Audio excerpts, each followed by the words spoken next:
going to go ahead and get us started so that we give enough time for Stefano to speak. Let me make sure that I've got this.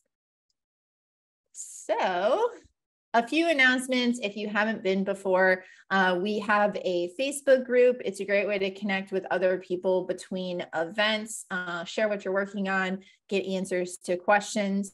You can find that if you go on Facebook and you search WordPress accessibility, or it's facebook.com/WordPress.accessibility. is the actual URL if you want to try going to it directly that way. People always ask, is this being recorded? Yes, it is being recorded, and we will have a recording available up on our website. It takes about 1 to 2 weeks for us to get corrected captions and have that video available, but it will be available. It will be posted if you go to equalizedigital.com/meetup. That redirects to the much longer URL. That's also where you can go if you want to see other upcoming events or find any of the recordings for any of the past events for the past couple of years that we've been running the Meetup. If you want to get notified via email when it's available, then we recommend joining our email list. You can join that if you go to equalizedigital.com/focus-state. We send out emails every other week, roughly, with a roundup of news and upcoming events related to web accessibility. And then we send out an email right before, the day before an event is happening, as well as a reminder. If you want to listen to the episodes rather than watch them, we are now putting them on request of some attendees just as audio format on the podcast, which is at accessibilitycraft.com. We are seeking some additional sponsors for the Meetup. So we have live captions today, which is phenomenal, but unfortunately, the WordPress Community Foundation does not have funds to support that. So they've told us that we need to go out and find our own sponsors. So if you or your company would be interested in helping to support captions for the Meetup, or post-event transcription, any of those things, please contact us. You can contact us at meetup@equalizedigital.com. That goes to myself and Paula, and is a great way to let us know if you have any suggestions for Meetup. If you're interested in speaking, we're always looking for speakers, so please reach out, and that's the best way to get a hold of us. So I've talked a lot about who we are and just said our website a million times, so I'm not going to say it again. But if you're not familiar, my name is Amber Hines. I am the lead organizer of the Meetup. My company is Equalize Digital.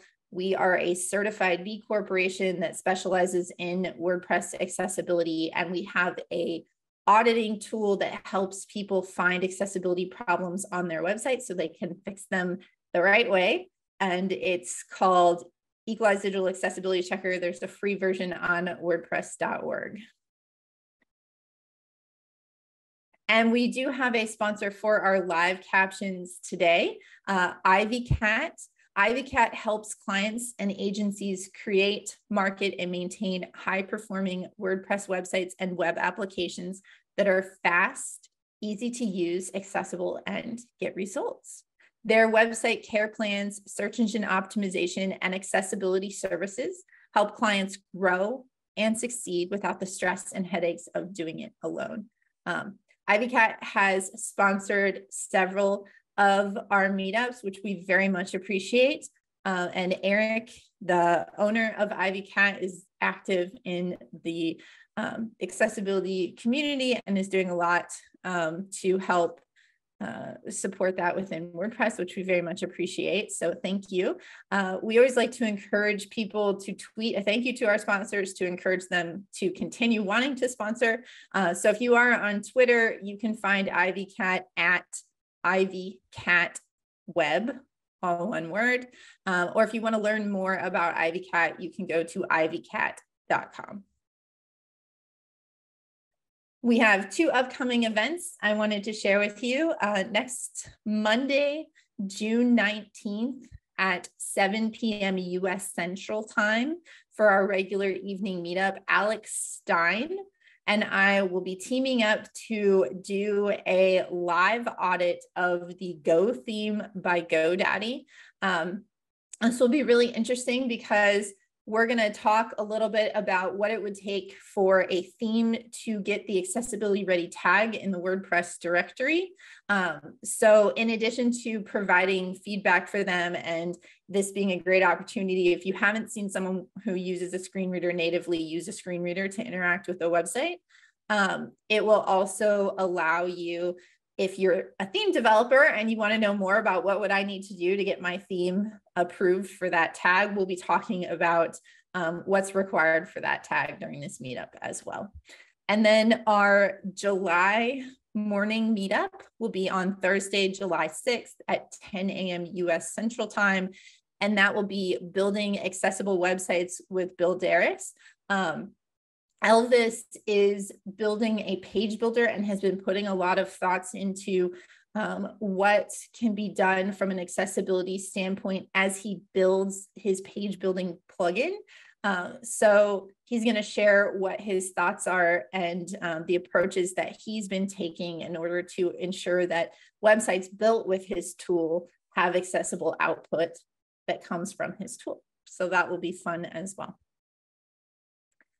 My last announcements before I dive in is please apply to speak at WordPress Accessibility Day. We extended it until June 18th. It will not get extended again, but we definitely need more applications than we have currently. Especially, I think we typically, last year we had challenges filling it during what's my early morning time, but might be in the middle of the day for someone in Asia or Australia. So if you're in one of those areas and you'd be interested in speaking, please consider. It's a nonprofit event this year, which we're really excited, in partnership with Nobility, which is a nonprofit focused on website accessibility. We have a $300 stipend per session for speakers. So you can get paid for your time, and it will be live captioned with sign language interpretation on Zoom. If you have any questions about what we're looking for, feel free to reach out to me in the Facebook group or on one of the many Slacks that there are, WordPress Slack, or you can just email Meetup or via the WordPress Accessibility Day website. Where you would go if you want to apply is 2023.wpaccessibility.day. So I am super excited to introduce today's sponsors. I do it every time I call you guys sponsors because I've just been talking about sponsors. I'm very excited to introduce today's speaker, Stefano Minoia. I hope I did that okay. Stefano is a consultant and front-end developer focused on accessibility and WordPress. He mainly helps local small business and public schools improve their viability on the web and the accessibility of their products and services. He joined the WordPress community in 2018 and is part of the accessibility team. And I think you do other work on other teams, which you might share a little bit about for us. Let's see, Stefano is also active in the Italian community of accessibility specialists, speaking and contributing to Accessibility Days, an Italian yearly event about accessibility. So we're really excited to have you here, Stefano. Thank you and welcome. Thank you, Amber, for the presentation. I'm going to stop sharing my screen so you can start sharing. I will watch the Q&A. It is easier for me if you have questions for our speaker, if you can please try to put them in the Q&A module. I will watch the chat as well. But I'm going to hide myself. I'll let you take over, Stefano, and I'll let you know if any questions come up. Thank you very much. Okay, so here's my screen. You should see the presentation. Yep. Is everything okay? Okay. Yes. Just give me a second. Okay. Well, okay. Seems like everything is in shape right now. Okay, so welcome. Thank you, Amber, for the presentation. And I have to tell, I'm really excited to be speaking here at the WordPress accessibility meetup. And thank you also for allowing me a second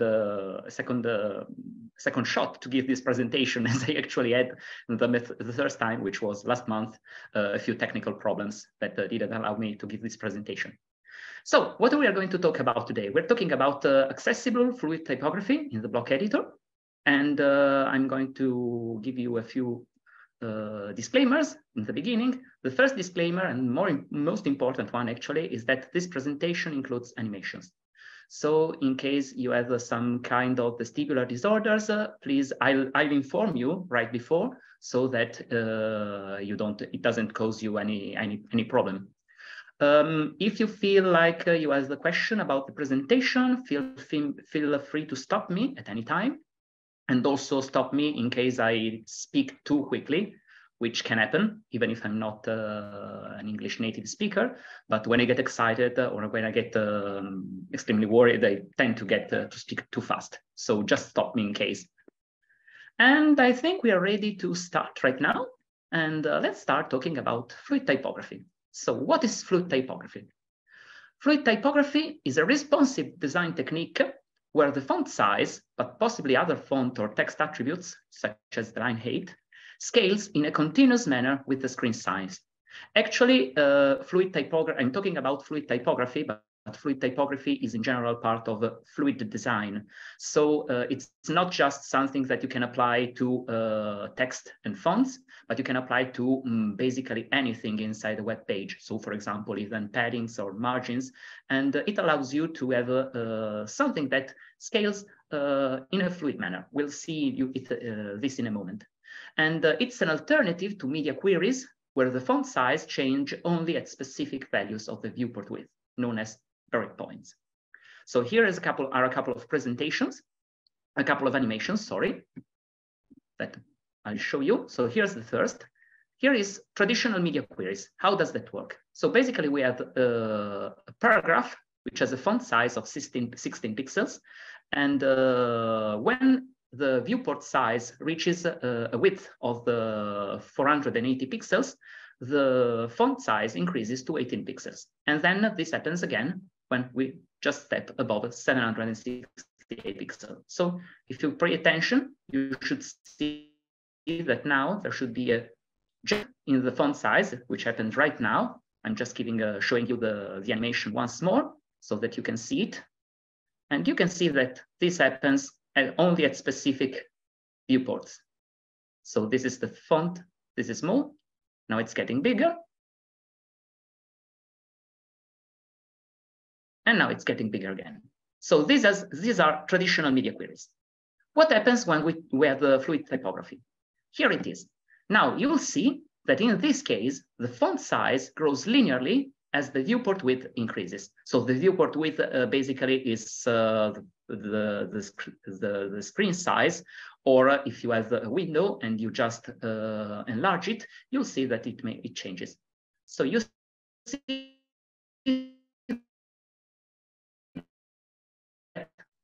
and we'll see it again. Here we have a heading, which is double the size of the paragraph, and it increases continuously. So this is really interesting as a technique because it allows us to fit much better into any viewport width, just not only at specific font sizes, at specific screen sizes, for example, such as on smartphones, then on tablets, and then on laptops.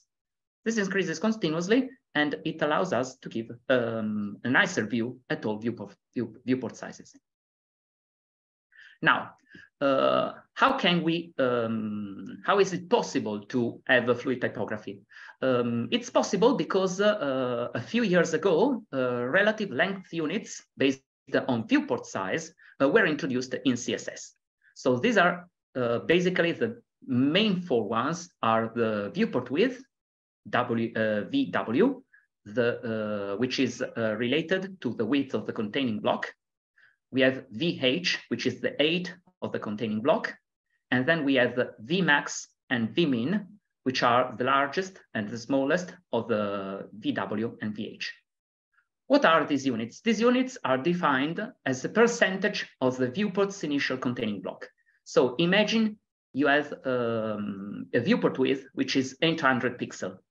Now, 1 VW is equal to 100% of the viewport width, so it's 8 pixels.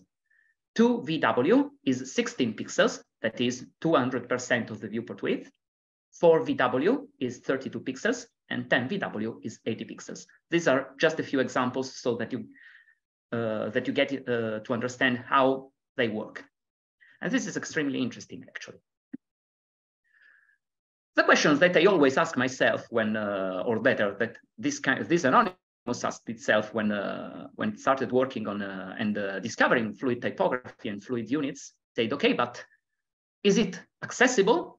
Because this is the most important questions that we always have to ask when we try to build websites. And let's talk about accessible fluid typography. What is the most important thing that we have to consider when we talk about fluid typography? It's a web content accessibility guideline criterion, which is 1.4.4, which states that except for captions and images of text, text can be resized without assistive technology up to 200% without loss of content and functionality. This is what will guide us basically from here on. So I hope you're familiar with this criterion. It's not very common to test with it, but it's important to know. Because this is really important, especially for people who have low sight or some other. It's not important for people who are completely blind, but of course for people with low vision, it's extremely important to allow them the possibility to resize the content. The important point here is without use of assistive technology. So what does it mean to resize without using assistive technology? Basically, there are 4 methods that one can use. That is, increase the text size through the operating system settings, which, for example, is my case because I have a laptop which has a 4K monitor, but my basic font size for my operating system is 250% the basic font size. Another possibility is to change the text size through the user agent settings, that is, using the browser settings. Another possibility is to use the zoom function of the user agent to change the scale of the content. And another possibility is to add a control to a page to change its scale. Now, we are going to focus on the 2 central one, that is changing the text size through the user agent settings and using the zoom function of the user agent to change the size of the content. I wouldn't suggest about adding a control to the page to change its scale because it's not something that is available across all websites. So maybe people won't look for it immediately. And regarding the increasing the text size through the operating system settings, it would be maybe an overkill. Just asking people to change the operating system settings to have a better look at your websites. So the question is, what happens when I change the default font size of the websites? This is an aware anonymous who is an anonymous question by an anonymous who isn't unaware of what he's going to get. Oh, sorry. So there are 2 kinds of length units in CSS. The first one are relative length units, that is, units that are defined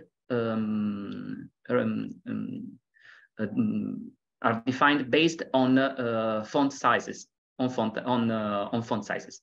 So, for example, here we see that I'm changing the font size, the base font size of this web page, and we are seeing that when I resize the font size of this page, we see that the text increases in size. What are some common relative length units? Well, the most common are probably EM and REM, which are basically sizes related to the size of the letter M. REM, it's the most important one, basically, because it refers to the root to the root size, so to the size of the root element, the one that is set by the user agent itself. Other options are to use CH, that refers to the sizes of the 0 characters, and EX refers to the height of the X character, and IC is another size that is that refers to Chinese characters. So, for example, if they have international websites which also include Chinese characters and the same, this is a unit that you can also use. Now, we also have absolute length units, which are basically set independently. Now, what happens here? This the most common absolute length units is pixel, for example. What's the problem with using pixels and in general absolute length units in a website? The problem is that, as you can see, or as I'm going to describe you what's happening here, I'm increasing the root font size of the set by the browser, and you can see in the top right corner of the image that the sizes is going up from 16 pixels to 72 pixels. But actually, you see that the font sizes doesn't scale. This is because if the font size is set in pixels, even if I scale the root element font size, it won't change in the browser. So this is the first thing that we have always to remember when we use when we create websites, is possibly never to use pixels to set the font size of a certain text, because it won't scale if the user decides to change the root element scale. Now, second question, it's what happens when I zoom? We say that two opportunities to change the font size is either to change the root font size or to zoom. And what happens when I zoom? So here you see a small size. You see what's going to happen. Here I'm zooming from 100% up to 500%, which is the highest zooming that is allowed in the most common web browsers. I'm talking about Chrome, Firefox, Edge, and Safari here. And here's what's happening. I'm just zooming in, and the font size is increasing. Now I want to ask if someone, the chat, or if someone knows what actually happens from the technical point of view when I zoom in a web browser.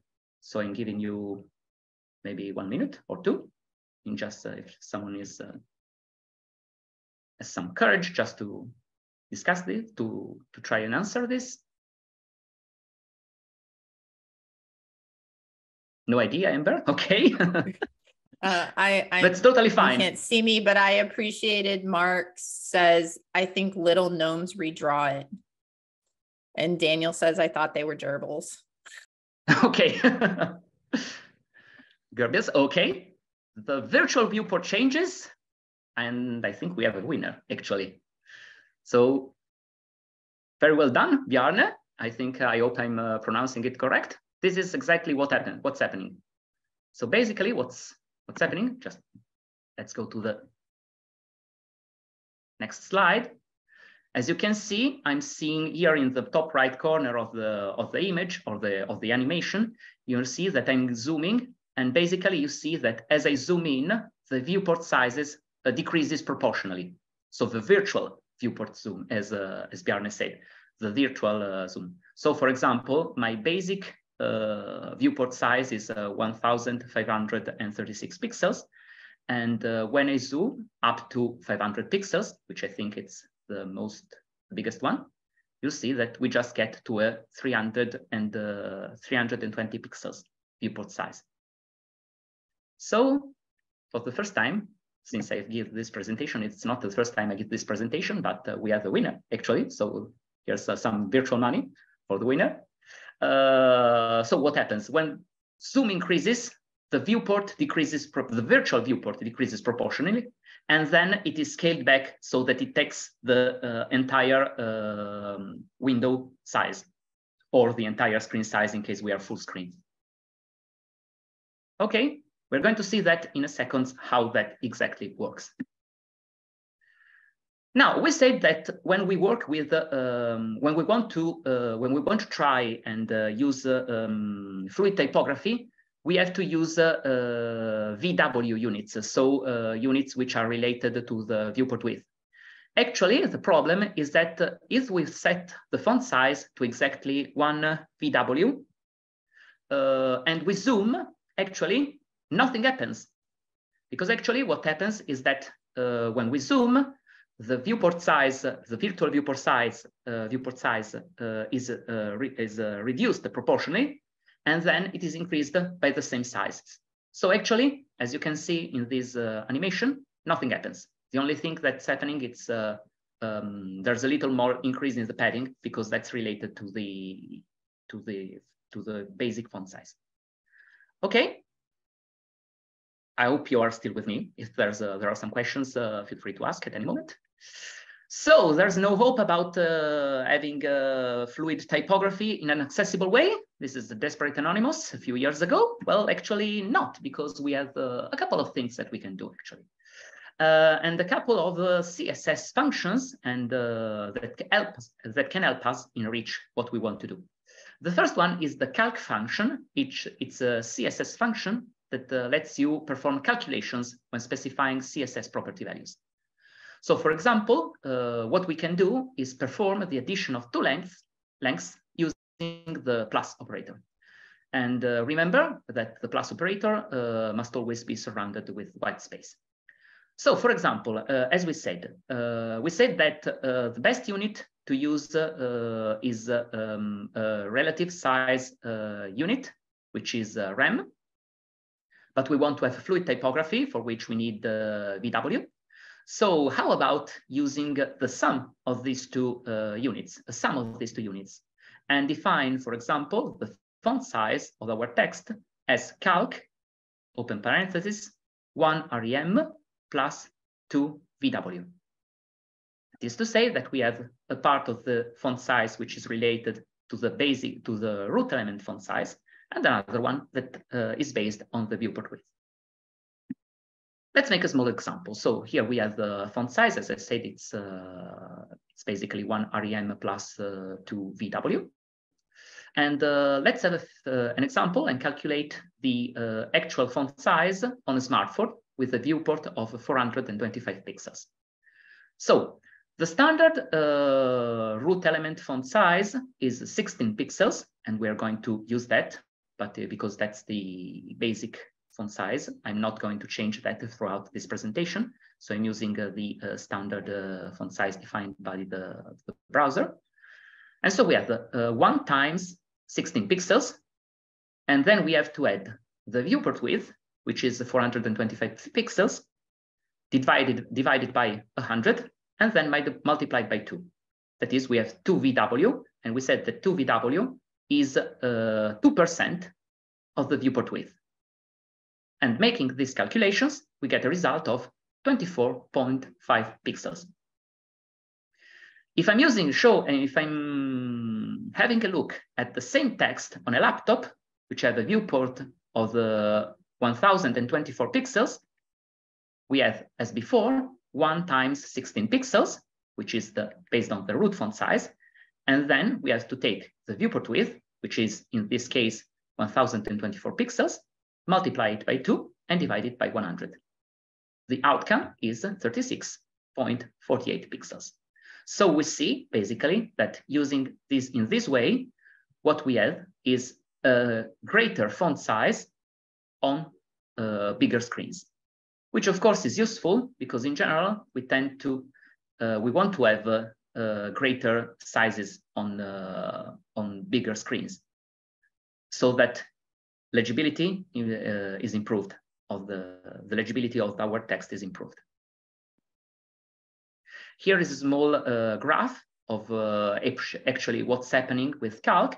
So basically we see that if we use this same formula and we have a graph which has where we plot font sizes against the viewport, we see that the font size increases linearly with the viewport width. And this is something that it's going to stay with us for the rest of our presentation. Basically, using calc, you might also be able to do more exotic things. For example, so having a font size that increases quadratically with the viewport. but I'm not sure how to do that. I'm not sure if that would be a good idea, and I'm not going to use it because also it's not standard, but basically you can try.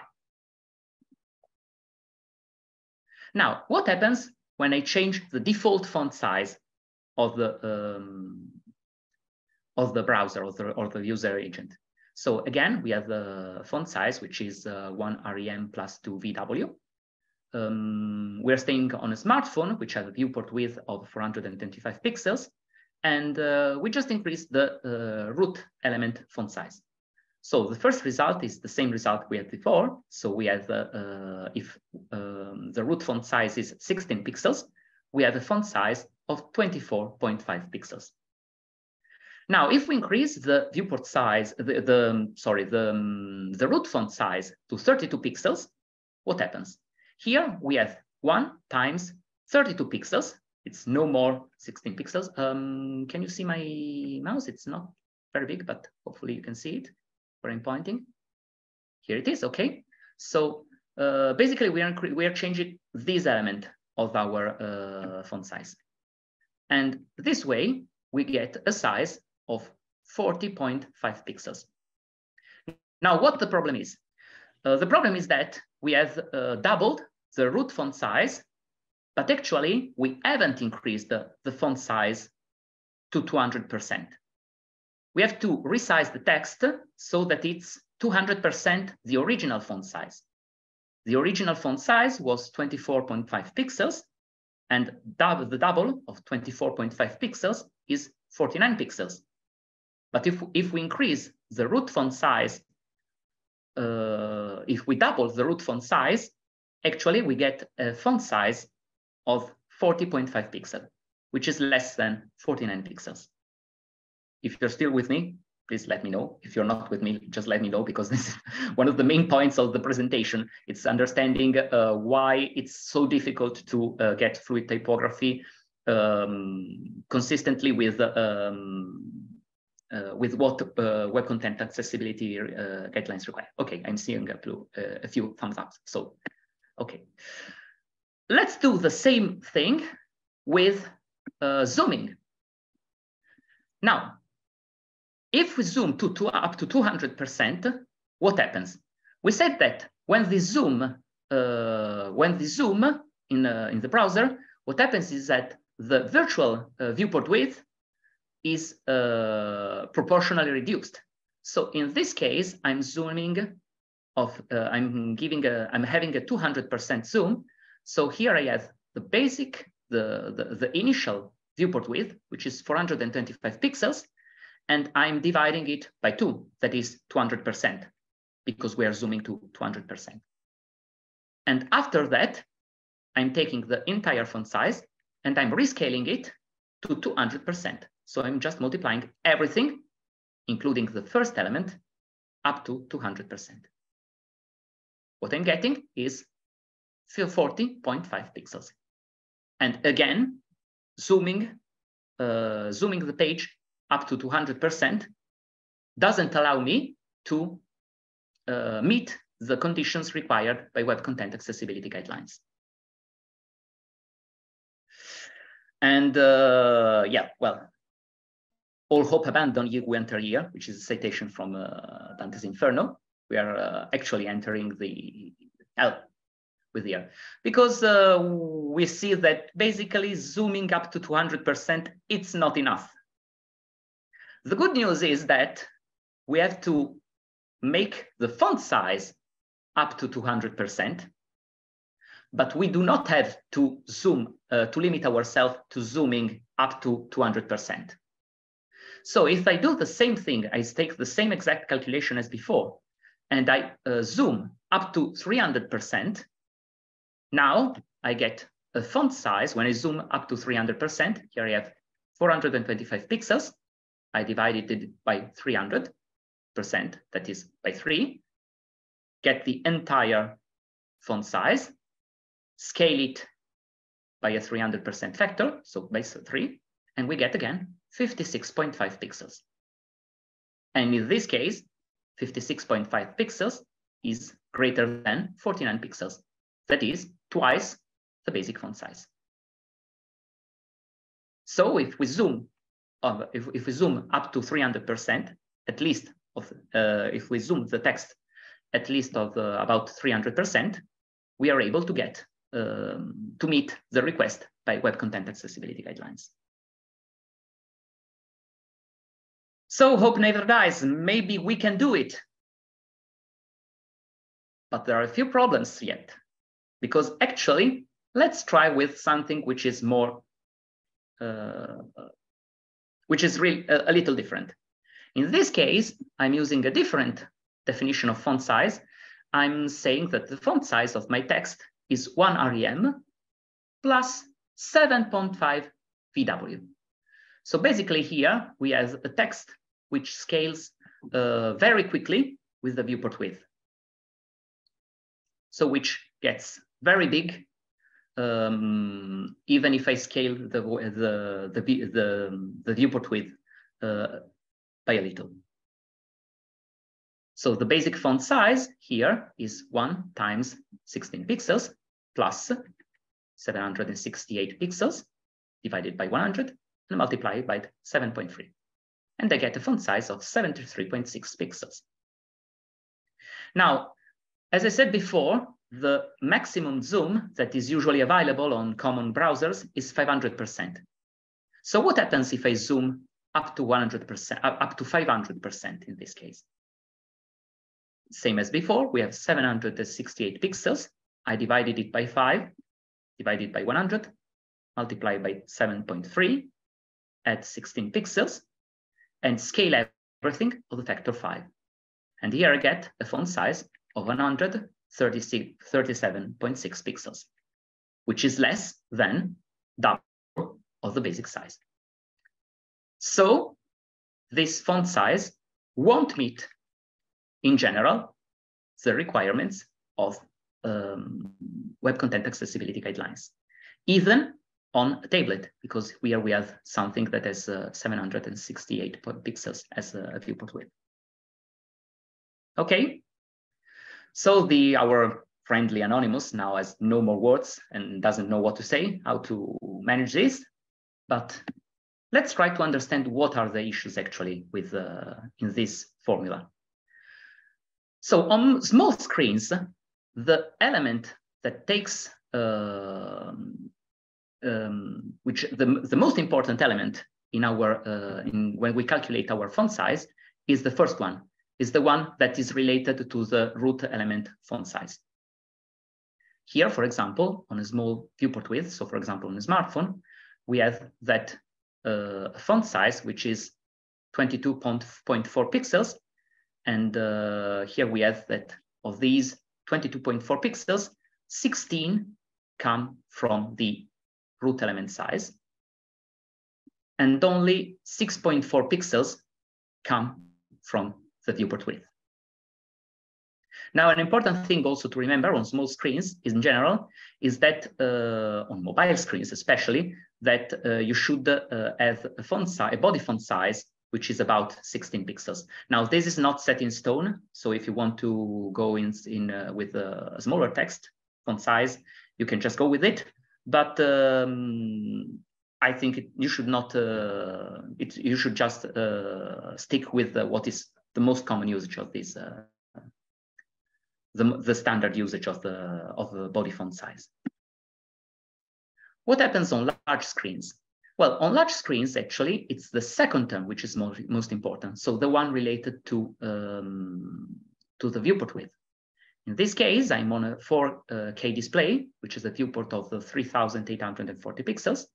And here we have, again, a font size, which is 92.8 pixels. And here we have 16 pixels, again, due to the root element size. And we have something like 76 pixel font size, which is due to the second element. So where do we have problems? Issues happens when we are either on large screens or we have a large scale factor. What I'm talking about when I'm talking about the scale factor, I'm talking basically about this coefficient 2 that multiplies the viewport width unit. So we have issues with small screens and issues with large screens. How we solve that? We can use another CSS function, which is clamp, which is a function that actually clamps a middle value within a range of values between a defined minimum bound and the maximum bound. This function takes three parameters: a minimum allowed value, a preferred value, and the maximum allowed value. Here is the syntax, which says, for example, that the font size is font-size is column is equal to clamp parenthesis 1 rem, comma 2.5 VW, comma 2 rem, close parenthesis, and here is the actual CSS command. Now, maybe you're not familiar with it. Let's have an example so that we can actually see it. So how does this work actually? So basically we have for different viewports, we go and calculate the preferred size, which is the middle value. So here we have, for example, something that it's 2.5% of the viewport width. So for example, if the viewport is 320 pixels, the preferred value is 8 pixels. If we have 768 pixels, we have a preferred value of 19.2 pixels. And if we have 2,560 pixels, we have a preferred value of 64 pixels. Now, what is the actual value after we clamp? Basically, if the preferred value is below the minimum value, we are just going to take as the actual value the minimum value. So here, for example, we have a preferred value of 8 pixels. 8 pixels is less than 1 rem, which is 16 pixels. And so we're just using 16 pixels as the actual value. Here we have the value, a preferred value of 64 pixels. And the 64 pixels is actually greater than 2 rem, which is 32 pixels. So we're going to take 32 pixels. When we are in the middle, so if we have a font size which is in between 16 pixels and 32 pixels, we are just going to take the actual value. So for example, here, 19.2 pixels is actually 19.2 pixels. If we want to visualize using the same graph as before, we see that what happens is basically that beyond a certain value,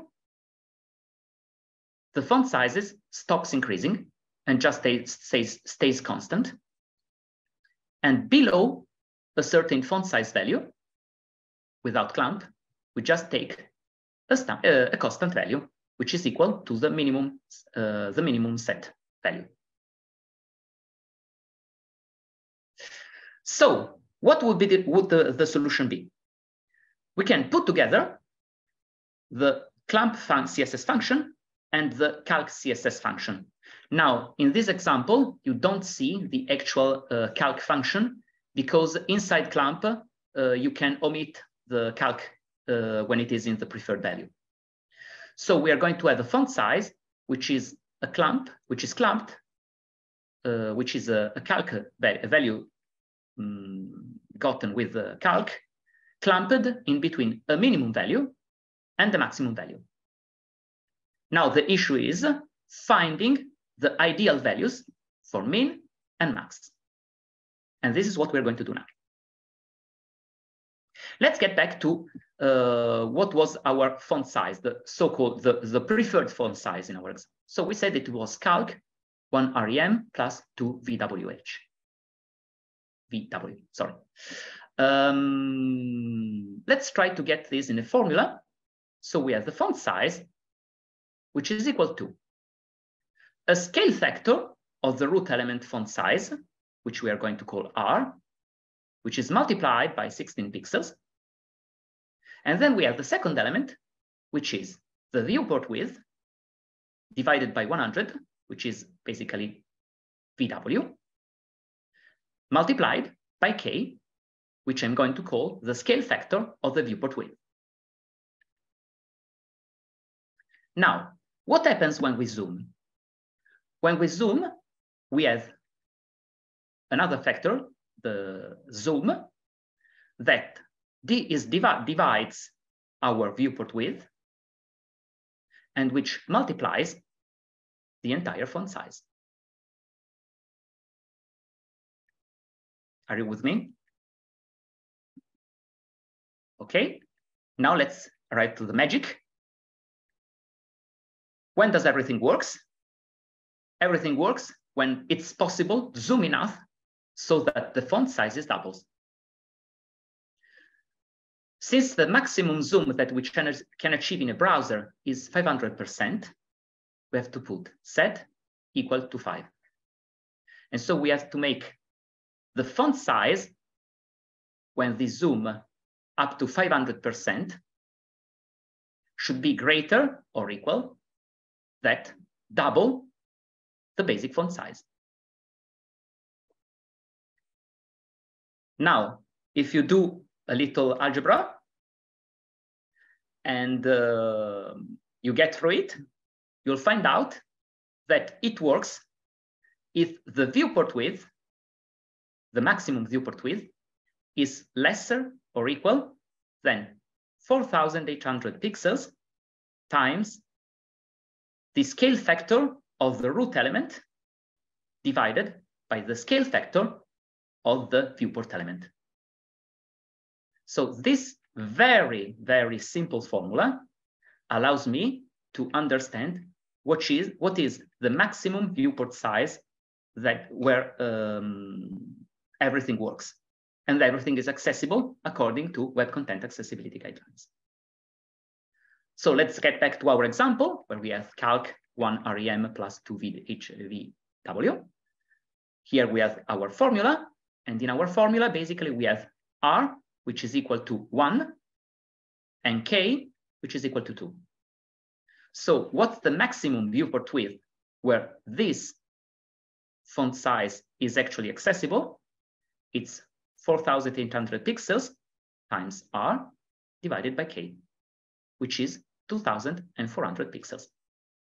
So if we limit ourselves to screens which have the maximum viewport width of 2,400 pixels, we can actually use this font size and be sure that this will be coherent with Web Content Accessibility Guideline Criterion 1.4.4.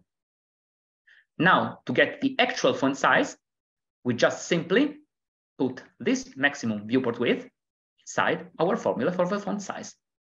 So max is equal to 1 times 16 pixels plus 2 divided by 100 times 2,400 pixels, which is 64 pixels, which we actually convert into REM because we always want to use REM when we work with fluid typography and typography in general.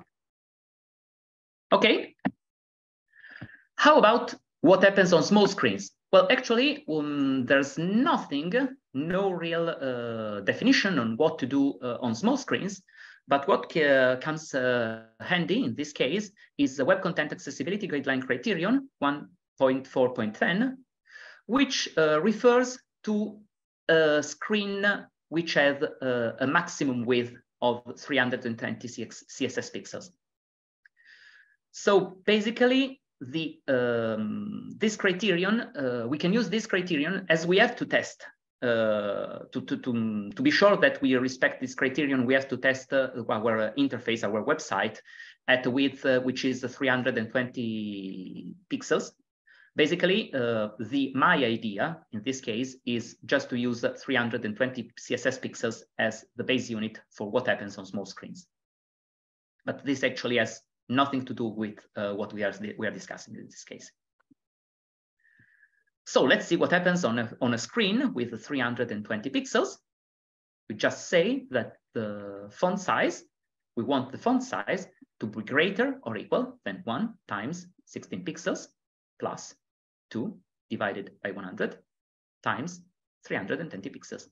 That is 22.4 pixels. So our minimum font size will be 23 pixels, which is the largest integer, which is greater than 22.4 pixels. That is 1.4375 REM.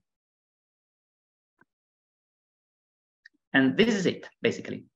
So we have the font size, which is 1 REM plus 2 VW. We have seen that everything works if the minimum font size, if this font size is greater than 1.4375 rem, and in particular, if it is smaller than 4 rem. So we can set our font size as clamp 1.4375 rem, 1 rem plus 2 VW, 4 rem. This way, we can be sure that this font size is compliant with Web Content Accessibility Guidelines 1.4. Let's switch to the block editor. Now, I don't know how familiar are you with Gutenberg and the block editor, but one of the nicest things actually is that a few months ago, fluid typography was introduced as the basic method to have responsive design in Gutenberg.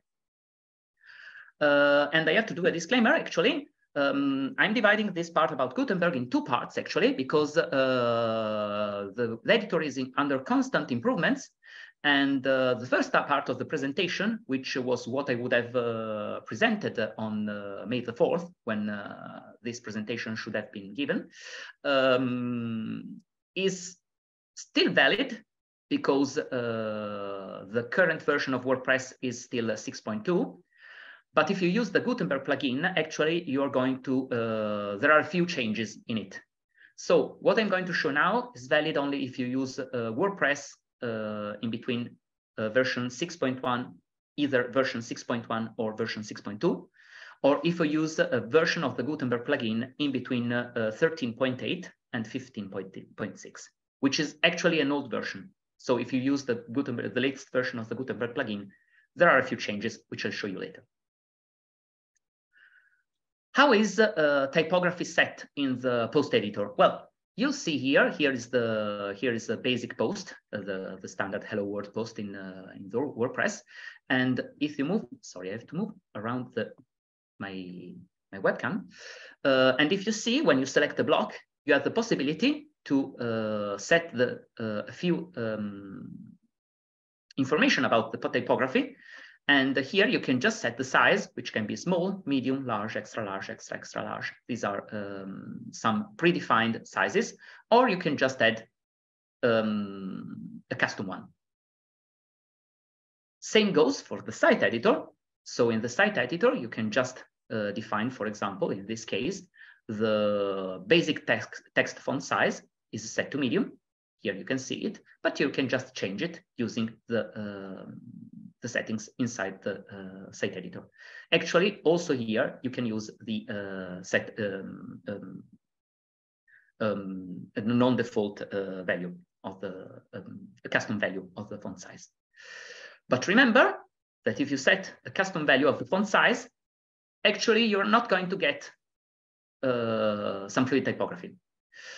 And another thing that we have considered is that fluid typography is disabled by default in the block editor. So here, what I'm showing you is a theme.json. I hope you have seen it. If you haven't seen it yet, well, I'm going to show it right now because, as I said, there's no possibility of having fluid typography using the front end side, the front end of the back end of Gutenberg, and you have to set it using code. So that is manually acting on the theme.json file. There are plans to allow it in the backend of WordPress, and so in the site editor or in the block on the post editor, but we have no timeline set right now, I think, at least. So it's disabled by default, and in general, when you create a new theme using theme.json, you get 4 default sizes, which are small, medium, large, and extra large. And the default font sizes are set to 13 pixels, 20 pixels, 36 pixels, 42 pixels. Now, this is already something that we should consider because what we've seen is that default sizes in Gutenberg are set using in pixels. So if you want to create a theme using theme.json or in general using the site editor, you basically have to change the default sizes because you have to set them using root element sizes.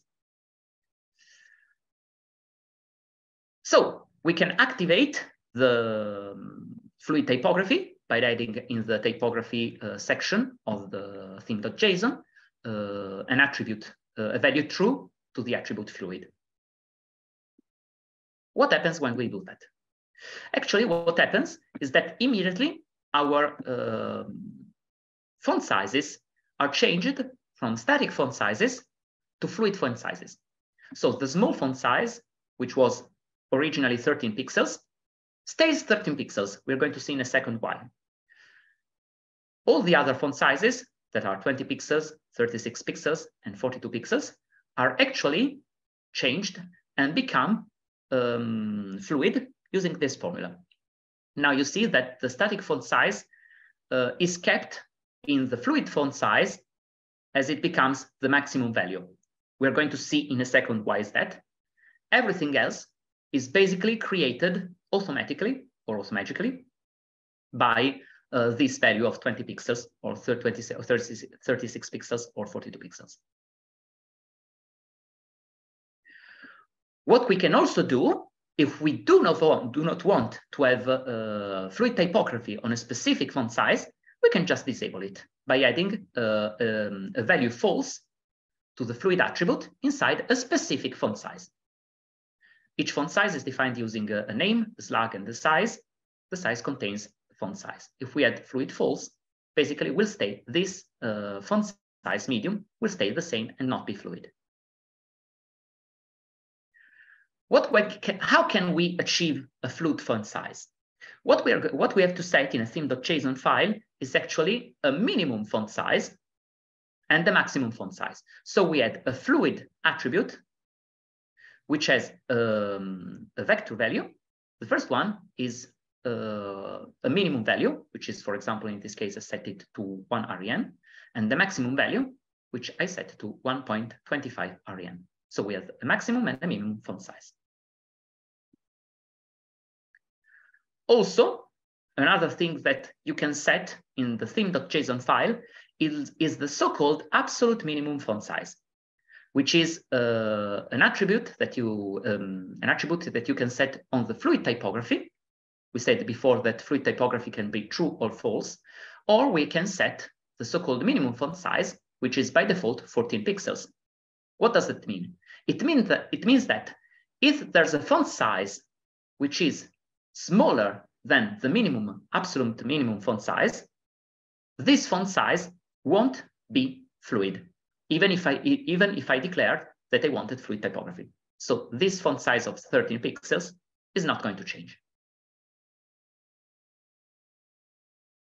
Now let's get back a few moments to clamp, the property that they saw before. Before we said that when we had clamp, we were clamping the value of a certain property, which is font size, in between the maximum value and the minimum value. But actually, what we can interpret this also is if we are clamping the font size relating it to the viewport. So we are setting the font size. The font size is constant below a certain viewport and is going to be constant above another viewport. And this is what is happening actually in Gutenberg. So we said that we can set in fluid font size, the fluid font size, and the fluid font size, we can set the minimum value and the maximum value. The minimum value corresponds to a viewport width of 768 pixels. That is 48 REM. The maximum value, instead, corresponds to a viewport width of 1,700 pixels. That is 100 REM. Now, we have everything. How are values calculated? Now, if minimum or maximum aren't set, and the size is less than the minimum font size, the absolute minimum font size is not going to be fluid, and its value is going to be equal to size. which is the case that we saw before. We had an absolute font size of 14 pixels. The small font size was 13 pixels. So it's below the minimum font size, and it's not going to be fluid. If the maximum font size of the maximum fluid font size isn't set, we're going to set the maximum font size as the size of the element, which is why the value that we saw before, for example, in medium. Medium had a static font size of 20 pixels.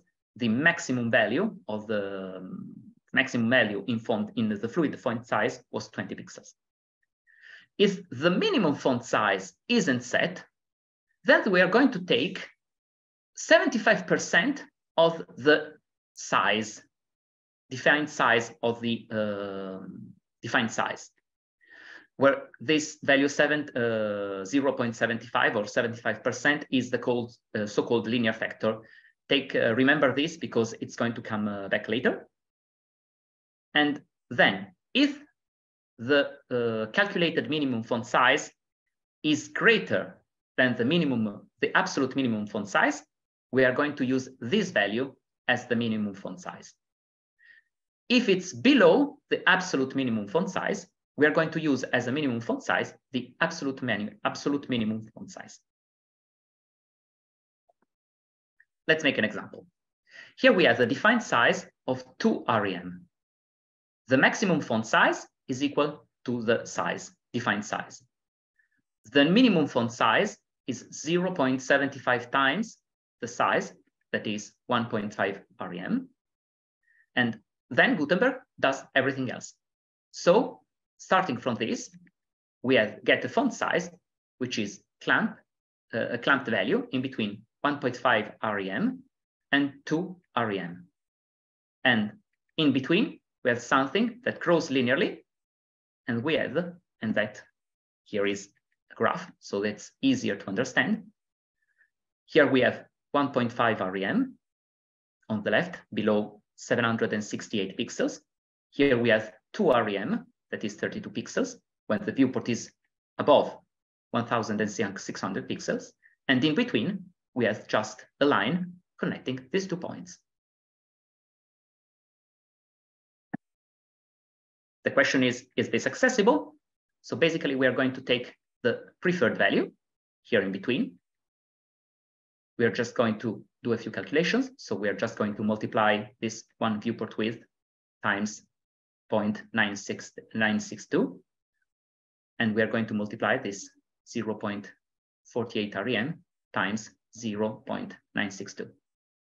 Get a few calculations, and we find that this is actually 1.038 rem plus 0.962 VW. Let's get back to what we had before. We have to see if this works. We know that this works if the viewport width is below 4,800 pixels times R, which is 1.038, divided by K, which is in this case is 0.962. And we get a maximum that this works if we have a viewport width which is below 5,169 pixels. And we are below 5,179 pixels, because actually we know that the maximum font size, we reach the maximum font size when we have a viewport width of 1,600 pixels. So yes, in this case, it is accessible.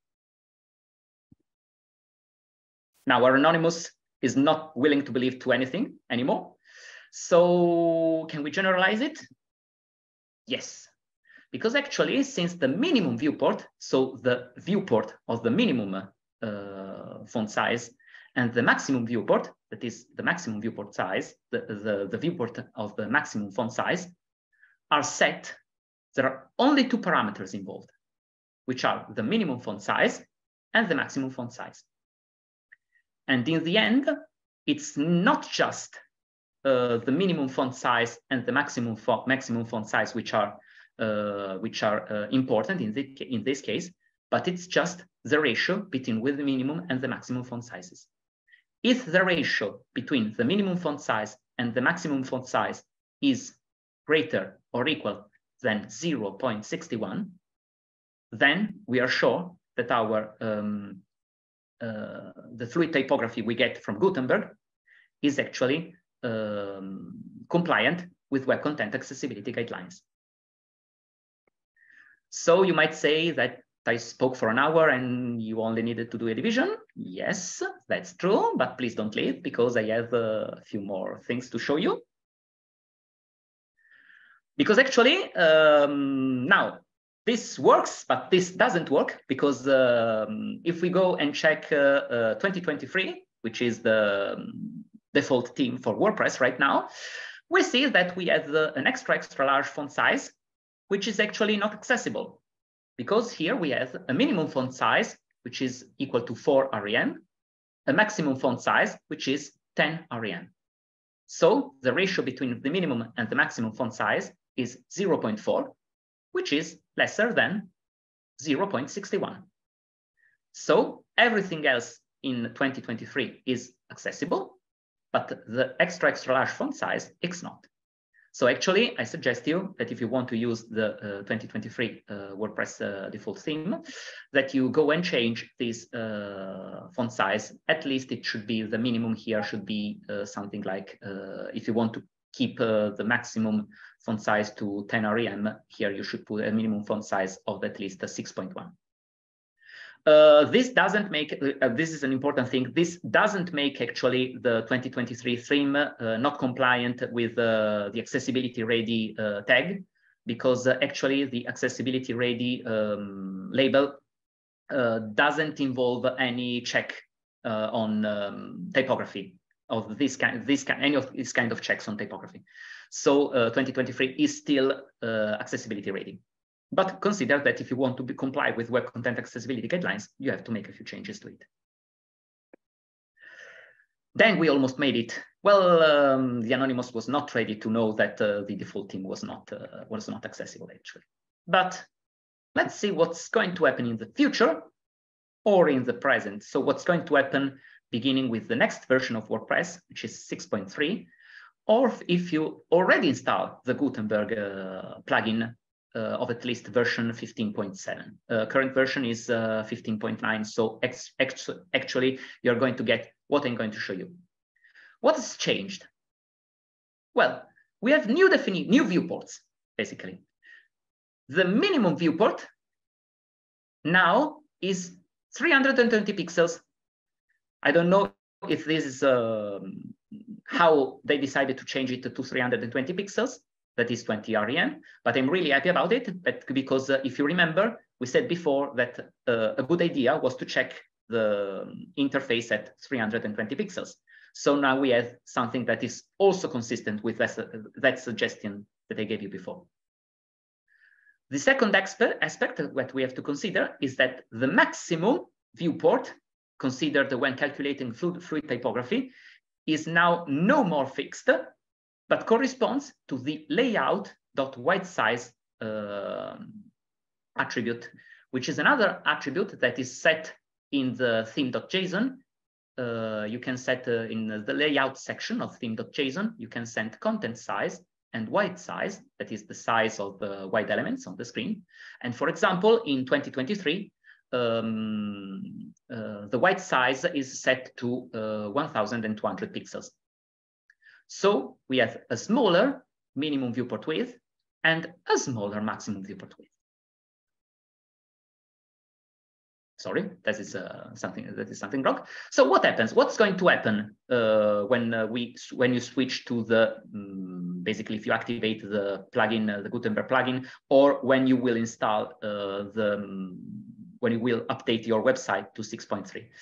You'll see even when keeping the same values of minimum font size and of maximum font size, that the font size, the actual font size at a certain viewport, it's going to be bigger. So basically, this is going to be, the font size is going to be bigger in general, and consider that this is important because that means that the design of the web page will be reconsidered. So just check when you update, because you'll see, you might see some changes in the font sizes in fluid values font sizes when you will update to the next version of WordPress, or if you activate or if you update the Gutenberg plugin or just install it.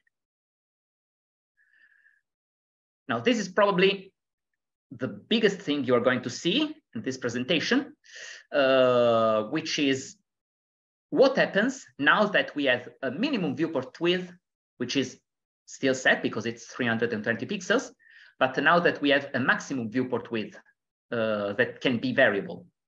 If these are allowed to vary, one can still determine the minimum ratio between the minimum and the maximum font sizes that complies with the Web Content Accessibility Guidelines. And the ratio between the minimum and the maximum font sizes, as set in Gutenberg, should be greater or equal than this equation, basically. So we just take the minimum viewport, multiply it by 3, add the maximum viewport, and divide everything by 4 times the maximum viewport.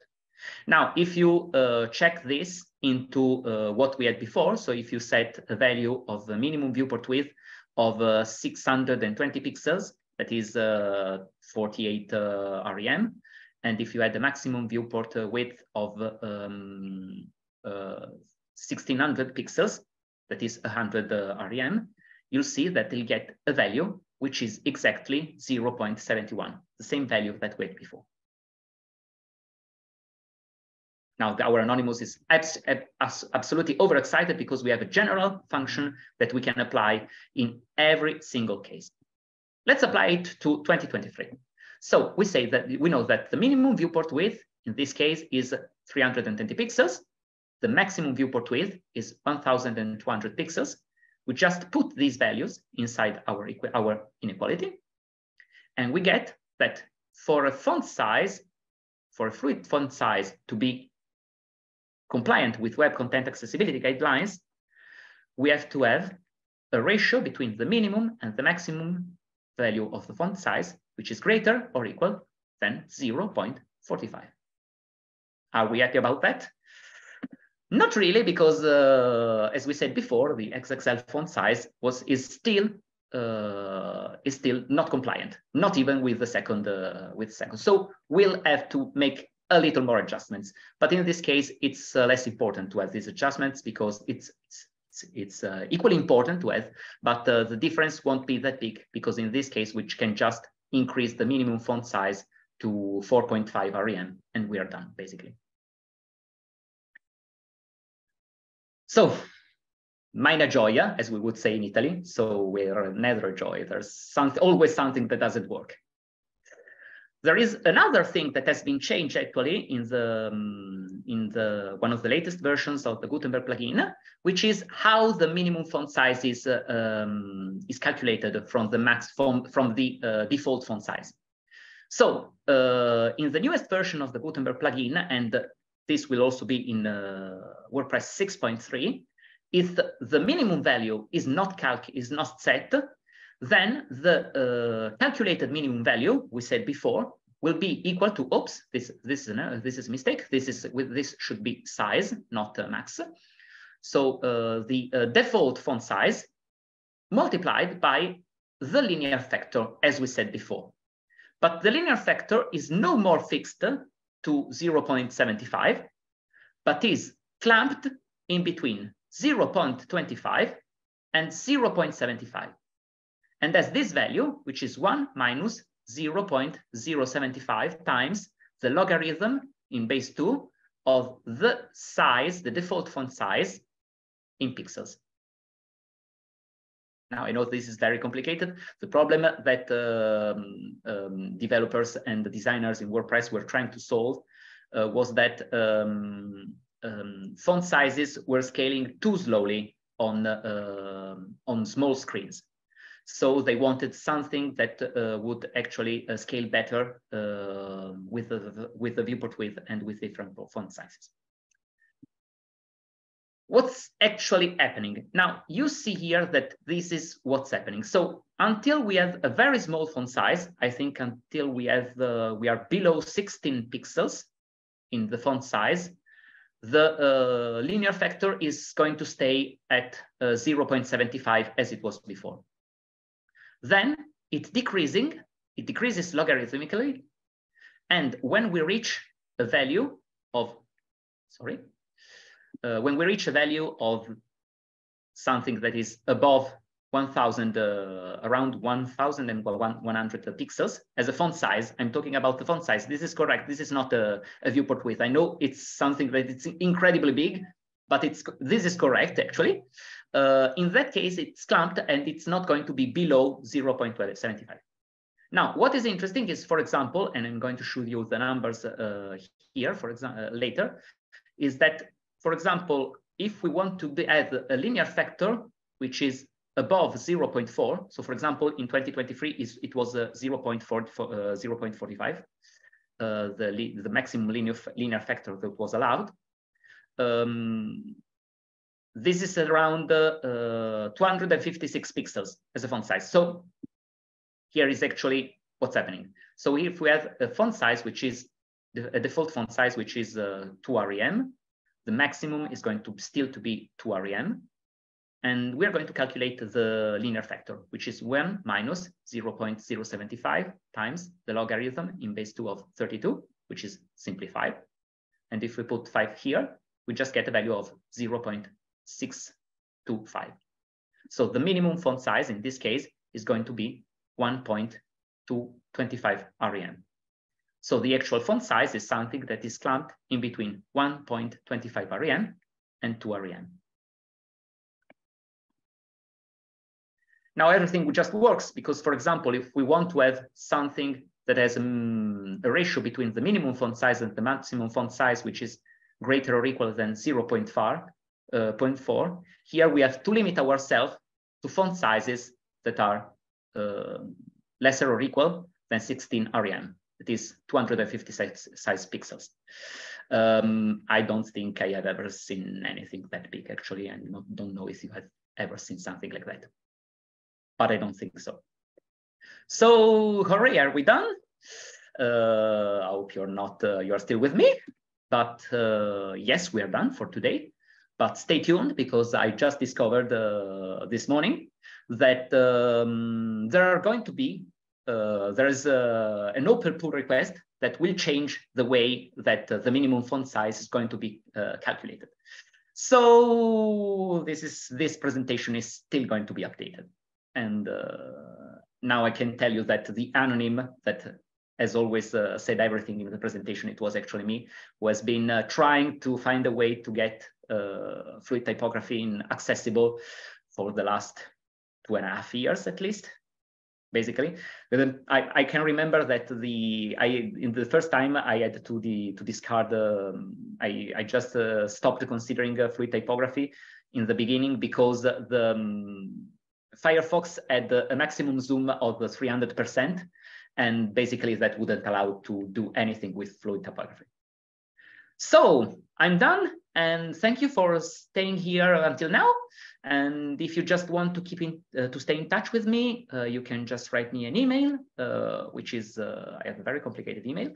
Probably the best way to get in touch with me is through LinkedIn. That is, basically, you can just look for my name and surname. So it's Stefano, Stefano -MINOIA.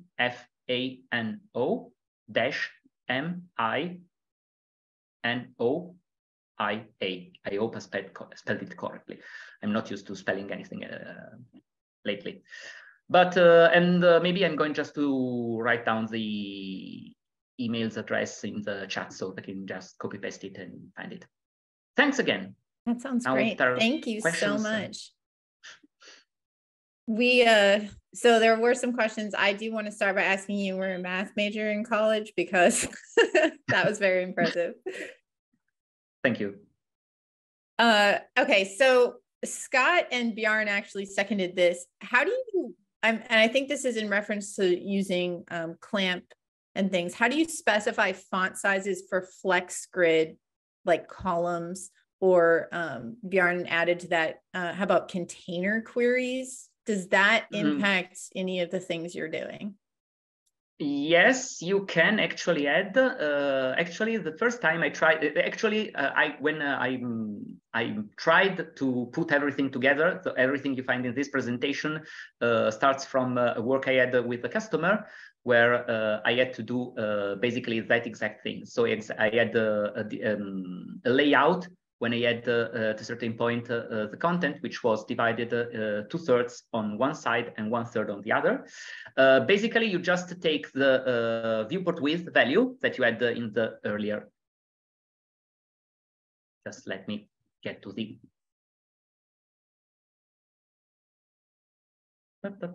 Sorry about that. What can be useful here? Yeah, for example, here, basically you just take this viewport width and you just use the viewport width of the column or the container viewport width, and use this the container viewport width instead of the entire viewport width of the screen. This is at least what I did, so you should be able to do that. You add an extra parameter to the questions, so to everything that's going to be considered. So in the beginning, I was doing calculations by hand, so it was quite it was not that easy. But in the end, now that I have managed to get to find out all the mathematics, I think at least behind it, I hope also that's correct. When I gave an earlier version of this presentation, for example, this value of 0.61 was wrong. I said it was a 0.48. Well, now we fixed it. This actually is the equation that's going to help you the most, basically. So you can just use, instead of the minimum viewport width and the maximum viewport width, the actually minimum viewport width and the maximum viewport width of the container. Yeah, I think Bartolome actually asked that in the chat as well, wanted clarification on that 0.61 to pass WCAG. This is the formula that you use to arrive at that 0.61? So I skipped the mathematics here. I'm just going to explain you how you do arrive to this value of 6.1. Basically, you take the equation we saw before, the one for where we set the maximum viewport width, which was equal to 4,800 pixels times r divided by k. You just, let's see here. Okay, so here. So for example, you just take this value, and instead of having, you just get and calculate this value here. So you just take this formula. This formula is calculated using a certain algorithm in Gutenberg. You can go and check the source code of Gutenberg, actually, because it's not documented anywhere else in here. Starting from this minimum value and this maximum value, you get this value of the font size. From here, you just get to this value, these two values, R and K. And you just add this value of R here and this value of K here, and set the maximum viewport width to 1,600 pixels. That is the maximum viewport width allowed in Gutenberg.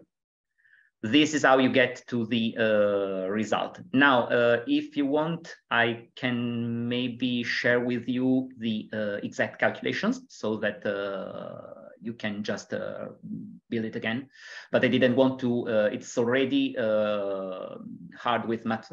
This presentation is already filled with mathematics, and I didn't want just to show you all the single passages because it would have taken too long. Mm-hmm. I don't think I realized that the maximum viewport width in Gutenberg was 1,600 pixels. How does it handle 4K monitors?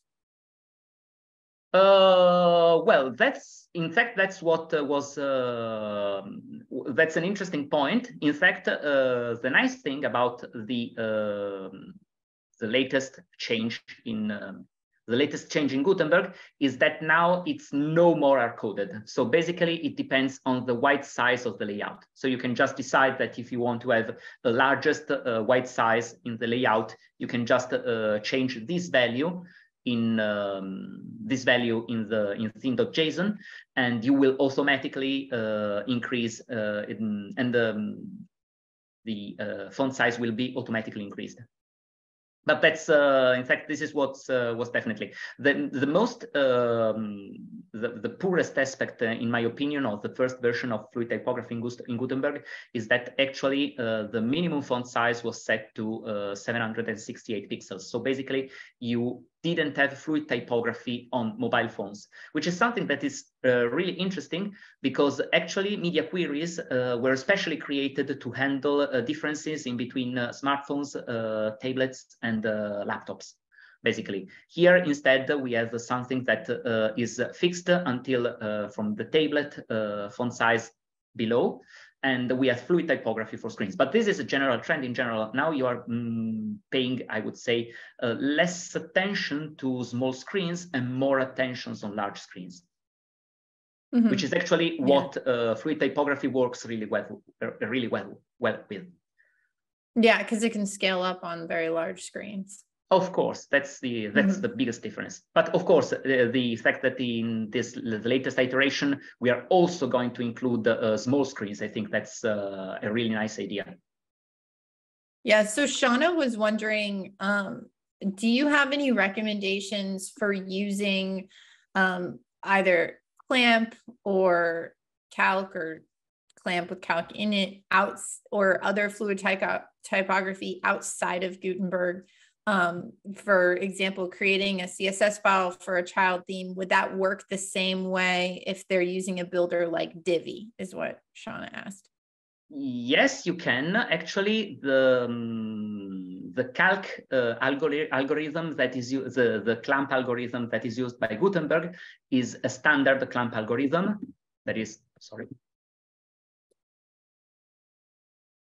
As I said, basically what happens is that you just, every kind of algorithm that builds a fluid typography, a clamped fluid typography, sets a certain font size at a certain viewport, a minimum font size at a certain viewport, and the maximum font size at a certain viewport.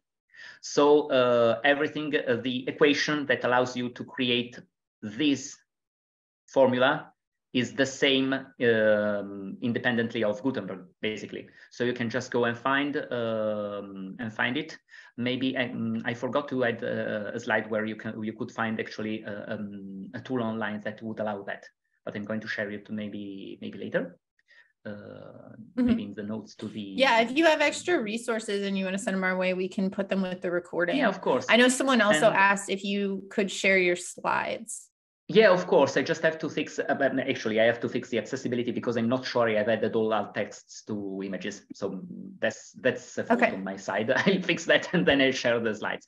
And the other thing, just to finish the question, is that this equation is still valid. It has nothing to do with Gutenberg. So the fact that the maximum viewport width, where until the maximum viewport width you can use safely fluid typography, is actually equal to this value, and this has nothing to do with Gutenberg. And also this equation, sorry if I'm going back and forth, also this equation has nothing to do with Gutenberg, so you can apply it to just everything else. You just set your minimum, the minimum width, the maximum, the minimum viewport width, the maximum viewport width, and you get a constraint in between the ratio between the minimum and the maximum font sizes that you can use corresponding to the minimum viewport width and the maximum viewport width. So this is these are general equations. I think as long as you're controlling your font sizes with CSS, then it's probably fine. Where you might get in trouble with some of those builders is if they're hard coding a font size on the HTML element, which I don't use Divi, so I'm not really sure, but I've seen some page builders where they're like putting when you set in the page builder what you want a font size to be, it just like puts it right on the element. Yeah. And then maybe it overrides whatever's in your CSS file. I'm not sure. The only problem is that I would say that in general, it's difficult to add, you can't simply use, in a page builder, I don't think that you can simply use set clamp as a value of font size. Basically, they allow you to set a specific value, and in some cases to change it according to the viewport size. So, for example, you can set the font size on smartphones or tablets, on laptops. Yeah, it's using more like traditional media queries. I think you have to use probably you have just to hard code it as custom CSS, either to on the element or in the style.css file or in the theme itself. I'm not sure if it's possible to have. I'm not sure if there's any backend interface that allows you to change the value of the to set the fluid typography. Basically. We only have a few minutes left. I think I have a couple of questions that are like lightning round. I think you can answer them quickly. We'll see how many we can get through. I'm going to try and get through them all. So Candice wanted to know how cross-browser safe is Clamp?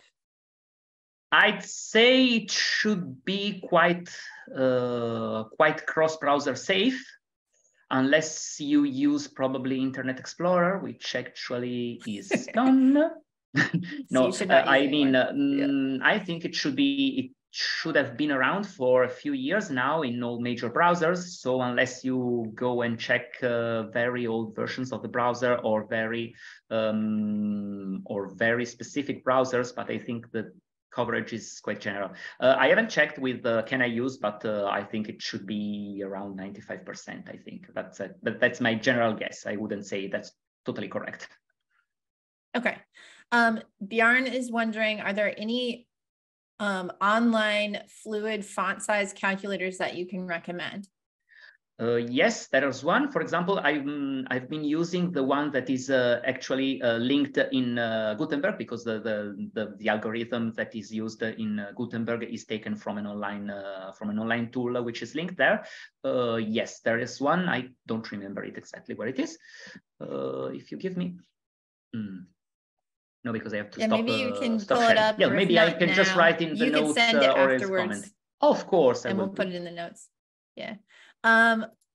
Adrian was wondering, for those of us who got lost once math came into the talk, are there any cheat sheets of formulas we can use? I can prepare it. I can definitely prepare it so that you are not, you do not have to follow all the mathematics. I know it has been hard on mathematics, but this is exactly, I didn't want to show all the passages of the mathematics, but what I wanted to show actually in the presentation and the actual outcome of the presentation, the biggest, I would say, outcome of the presentation is that you can have actually some formulas that you can use to check that you can use safely to be sure that the outcome is WCAG compliant, which is something that I don't think that until now has been done yet.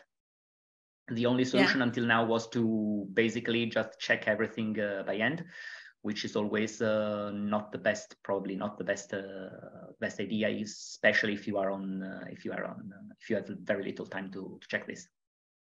Yeah. So there was a question that came in the chat, which I thought was a good one. If you used a bold version of the font, would any of these formulas need to change, or is that irrelevant? No, that's irrelevant, because we are talking about just about the criterion 1.4, which has only to do with the font size. That is the scalability. The height.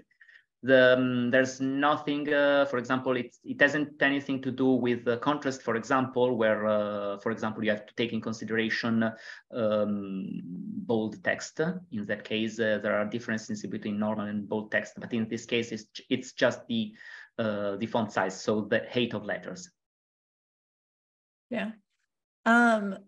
And then I think the last one was Eagle asked, the theme Spectra one defines the font size in their clamp settings using pixel sizes. Does that mean that the theme's not accessible because it's using pixels?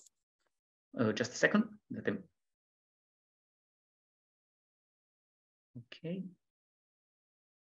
Okay, the theme Spectra. Okay, so sorry, I was reading the email, the question. Yeah, basically. This is interesting. I mean, I wouldn't say. I don't think that the pixel necessarily means it's not right in the clamp. It just means that it's probably less fluid. The problem is that if you define the fluid size using pixels, it works well if you zoom the page, but it doesn't work well if the users want to change the root element sizes. In that case, it won't get the correct result. So even, for example, if the user decides to change the root element size, if font sizes are defined using pixels, even in fluid typography, you won't get the desired result. So it may not necessarily cause an accessibility problem, but it could, depending upon certain users' personal settings. Well, you are not giving the users the choice. I wouldn't say that's completely inaccessible, because they can just decide to zoom in to get the same exact result, and in that case, they would be able to get to enlarge the font size. I think that also mixes meets what's needed. Actually, what I see here is that there are going to be a few issues, because, for example, I'm seeing the example that where we have a size. I'm not sure how it size, because this is probably something that has been set in the transition in between the old way to do fluid typography in Gutenberg, that was to add a size that was clamp, using clamp inside size of the element, and then you add the fluid element. I'm not sure how that is going to be overwritten. But for example, if I go and check the size, which is clamp in between 40 pixels and 56 pixels of a value which is 6.6 VW, that is not particularly, that is something that I would be quite concerned about, because you have the minimum values and the maximum values which are set in pixels, and the preferred value which uses only viewport width. So basically, the minimum value and the maximum value don't work well if the user changes the root element font size, and the preferred value doesn't work well when the user zooms. So this is something that has been the biggest concern since the beginning about fluid typography. So in general, when you see something that uses clamp and where then solely the preferred value only uses the viewport width units and do not add something related to the root element, then I would say it's not very nice. You can find for some examples of this even in 2023, for example, but they are applied to padding and margins, not to font sizes. Not to fonts. Yeah. Well, I hope that answers the question. I think so. This has been a really fabulous talk. I've learned a ton. I know I'm probably going to come back and watch it again. Do you want to give everyone real quick? Do you want to pop up? I think you said LinkedIn was the best place to get a hold of you. And then we will get this recording up, everyone, as quickly as we can. And thank you, Stefano, and thank you for all your work that you do on the accessibility team. You're welcome. Yeah, well, I'm really happy to be here to share my knowledge, actually. And I know this is something that has been around my mind for really a few years, and I'm really happy I was able to share it here, which is a very nice stage, I would say, to just present this kind of results. All right. Thank you.